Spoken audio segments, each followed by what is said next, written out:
India observer ضرور ہے عرب league کا، پاکستان آبزرور بھی نہیں ہے عرب لیگ کا۔ میں دیکھ رہا تھا کہ انڈیا کے پاس آبزرور کا سٹیٹس ہے عرب لیگ میں کہ وہ بطور آبزرور اس میں شریک ہوتا ہے۔ پاکستان کو عربوں نے آج تک اس میں آبزرور کا سٹیٹس بھی نہیں دیا ہے۔ یہ G20 کی میٹنگ یہاں پہ بلانا انڈین ہیلتھ کشمیر کے اندر what exactly is happening, what India is trying to do, کیا کرنا کیا چاہ رہا ہے انڈیا؟ لیکن کشمیر کا ذکر نہیں ہے اس اعلامیے میں، حالانکہ کشمیر بھی مسلم ممالک کا ہی ایک مسئلہ ہے، لیکن OIC میں کشمیر پہ بات ہوتی ہے۔ عرب لیگ کا جب اجلاس ہوتا ہے اس میں کشمیر پر بات نہیں ہوتی ہے، کیونکہ شاید انڈیا وہاں پہ بطور آبزرور موجود ہے، اس لیے وہاں کشمیر کا ذکر نہیں ہے اعلامیے میں۔ کہ جو ممالک ہماری مدد کرتے تھے ماضی میں، جس میں کہ سعودی عربیہ شامل ہے، چین شامل ہے، آیا وہ پاکستان کی اس وقت مدد کر رہے ہیں یا نہیں؟ میں اس کے بارے میں یہی کہوں گی کہ ہم نے اپنے جو دوست ممالک ہیں ان کو تھکا دیا ہے۔ We have exhausted them.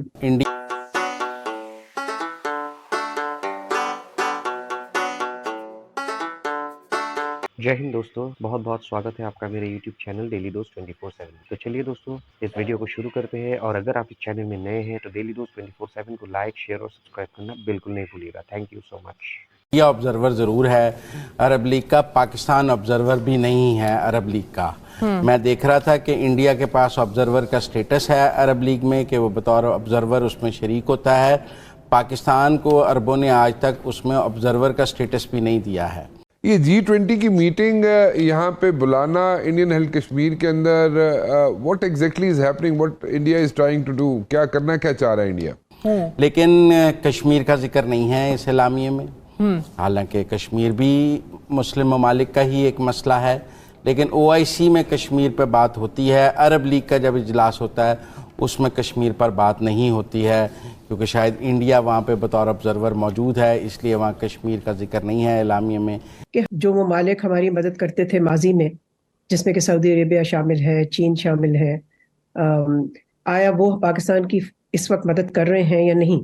میں اس کے بارے میں یہی کہوں گی کہ ہم نے اپنے جو دوست ممالک ہیں ان کو تھکا دیا ہے۔ We have exhausted them.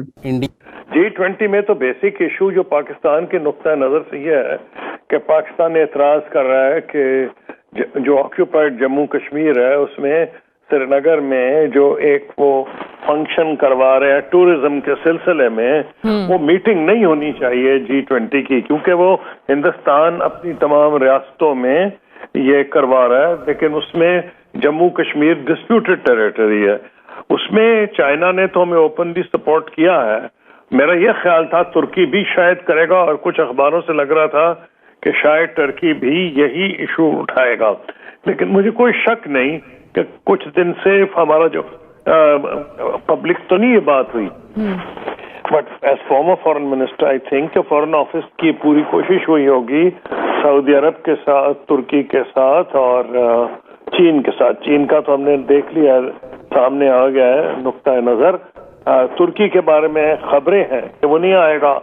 سعودی عرب پہ اور ہو یہ رہا ہے کہ بنیادی طور پر جو پاکستان کی اپنی صورتحال ہے، معاشی ابتری، اور اس کا کوئی جو ہماری ایڈ ہو گئی ہے اس میں پولیٹیکل انسرٹنٹی، یہ سارے فیکٹرز پلے کر رہے ہیں جس کا پاکستان کی فورن پالیسی پہ اثر پڑ رہا ہے۔ کیونکہ اگر گورنمنٹ کا فوکس ہٹ جائے ان چیزوں سے، یہ دیکھنے میں چھوٹی نہیں تو بہت بڑی چیزیں ہوتی ہیں۔ مجھے نہیں پتا کہ سعودی عرب کیا فیصلہ کرے گا، لیکن ہونا تو یہ چاہیے تھا کہ 5-6 مہینے سے ہم اس ایفرٹ میں ہوتے، کیونکہ میں پتا تھا کہ G20 کی جو سربراہی ہے اس سال بھارت کے حصے میں ہے، اور وہ پورا اس کا فائدہ اٹھائے گا، اور یہ سیکرٹ بھی نہیں تھی، اس کی تو بڑی دیر سے خبریں آ رہی تھیں کہ جموں کشمیر میں اور سری نگر میں ٹورزم کے سلسلے میں وہ کروائے گا۔ تو میں جی فرمائیے۔ مزمل سروردی بول رہا ہوں، اگر چین نہیں آتا اور ترکی اور سعودی عرب نہیں آتے، باقی سب آتے ہیں، میٹنگ تو پھر بھی ہو جائے گی۔ نہیں، میٹنگ تو دیکھیں ہم روک نہیں سکتے، لیکن ترکی اور سعودی عرب نہیں آتے، اور اس نے اعلان کر دیا ہے چائنا نے کہ وہ نہیں وہاں آئے گا، اس کا دیکھیں ڈیفینیٹلی ڈپلومیٹک اثر پڑے گا۔ چائنا ایک چھوٹا موٹا ملک تو نہیں، دنیا کی دوسری بڑی معیشت ہے، it's a veto wielding power, ہمارے لیے ترکی بہت اہمیت کا حامل ہے اور سعودی عرب سے ہمارے رشتے ایسے ہیں کہ جو مجھے آپ کو بتانے کی ضرورت نہیں.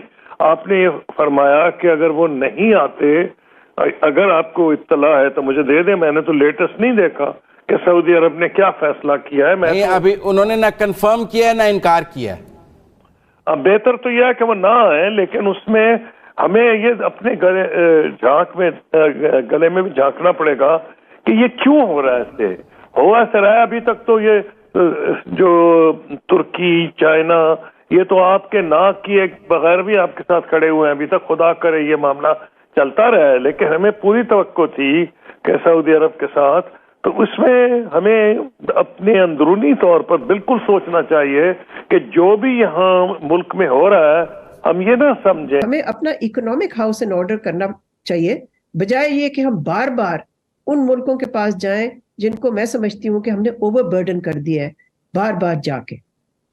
آپ ٹھیک کہہ رہی ہیں, we have exhausted our friends, but at the very same time اپنا ہاؤس ان آرڈر ہوتا ہوا آپ کو نظر آتا ہے, مطلب کہ یہ کوئی سیریسنس نظر آتی ہے اس فرنٹ پہ, ہمارے اپنے فرنٹ پہ؟ دیکھیے سب کو معلوم ہے کہ یہ بہت ہی سنگین معاشی بحران ہے, ورسٹ اکنامک کرائسس جو پاکستان فیس کر رہا ہے اس وقت, اس سے زیادہ سنگین کرائسس ہم نے کبھی نہیں فیس کیا. میرا خیال ہے یہاں تک تو سب اس بات کو تسلیم کرتے ہیں, لیکن جہاں تک اٹینشن, پرائیورٹی اور فوکس دینا, تو میں سمجھتی ہوں کہ اس government has been distracted because ان کا فوکس سارا سیاست پہ ہے. ان کا فوکس میں نے نہیں دیکھا اتنا فوکس اکانومی پہ ہو جتنا کہ پالیٹکس اور ایک پولیٹیکل بیٹل جو اس وقت چل رہی ہے اس پہ ہو. تو دیکھیں اس کے تو لوزرز پورے ہمارے ملک کے لوگ ہوں گے نا. اگر اکانومی ٹینک کرتی ہے, اگر ہم ڈیفالٹ کر جاتے ہیں, جو کہ اللہ کرے نہ ہو, لیکن اگر فرض کیجئے وہ ہوتا ہے, تو who will suffer the most?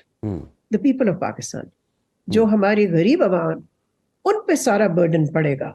تو اسی لیے میرا خیال ہے ضرورت اس چیز کی ہے کہ سیاست ایک طرف رکھی جائے اور اکنامک کرائسس پہ فوکس کیا جائے, نہ کہ وہی جیسے میں نے پہلے بھی کہا کہ باہر سارا وقت دیکھا جائے کہ جی اب کون ہمیں بیل آؤٹ کرنے آئے گا, کوئی ملک آئے گا یا IMF آئے گا. ہمیں خود بھی اپنے آپ کو بیل آؤٹ کرنا چاہیے.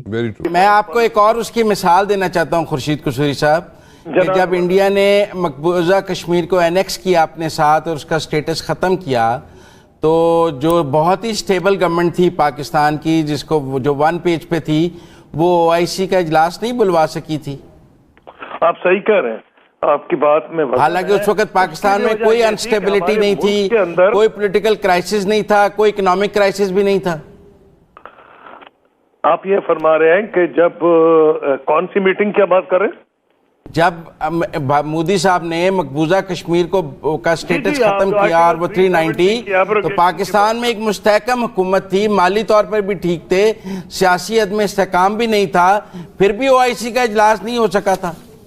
دیکھیے اس سے بلکہ آپ نے مجھے بڑی افسوسناک بات, میں تو آپ کی مزید آپ کی بات کو بڑھاتے کہوں گا کہ سشما سوراج کو دبئی میں ان کو چیف گیسٹ بلایا گیا تھا.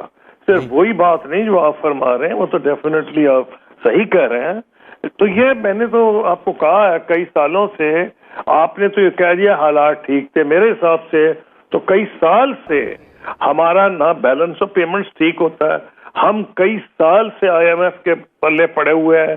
ہم نے کبھی یہ نہیں سوچا او بھائی یہ ملک ٹھیک ٹھاک چل رہا تھا, اگر دوسرا 20%. اچھا آخری سوال آپ سے کرنا چاہتا ہوں, ہمارے پاس ٹائم کم ہے.